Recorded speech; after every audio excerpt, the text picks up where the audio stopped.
लाल लाल होठवा से बरसे ललैया हो की रस चुवेला, जैसे अमावा के मोजरा से रस चुवेला हो की रस चुवेला। लाल लाल होठवा से बरसे ललैया हो की रस चुवेला, जैसे अमावा के मोजरा से रस चुवेला हो की रस चुवेला। मैं रीता ठाकुर पूरे भोजपुरिया समाज को प्रणाम करती हूँ। मैं आपके बीच भोजपुरी के अनमोल नगीने लेकर के आई हूँ। हमारे साथ संगत कर रहे हैं अजय अनमोल जी तबला पर। भागेलू तो हम के बोलावे लाया चरवा,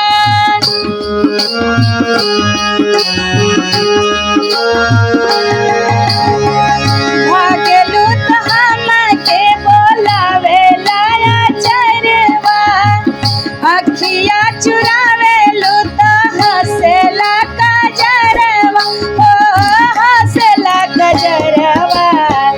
जिया के जंजाल भइल हमारी सुरतिया डगर रोकेला, जहाँ जाही तहाँ लोगवा डगर रोकेला हो की रस चुवेला।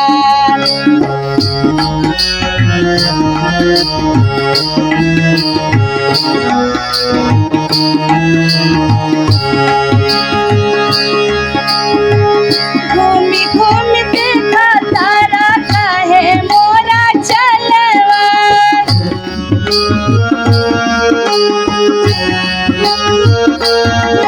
घूमी घूमी देखा तारा काहे मोरा चलवा, तनिका छाइला घमाई जाई गलवा, घमाई जाई गलवा। चली चाहे खमावा में बैठी चाहे छहावा हो काहे मुवेला, गोरे कालावा के पीछे के हो काहे मुवेला हो के रस चुवेला।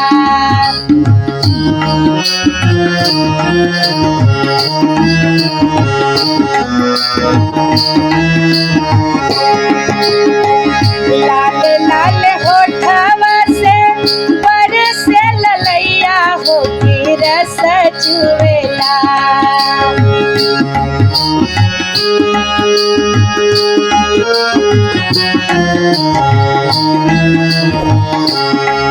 अमावा के मोजरा से रस चुवेला हो की रस चुवेला, जैसे अमावा के मोजरा से रस चुवेला हो की रस चुवेला, जैसे अमावा के मोजरा से रस चुवेला हो की रस चुवेला।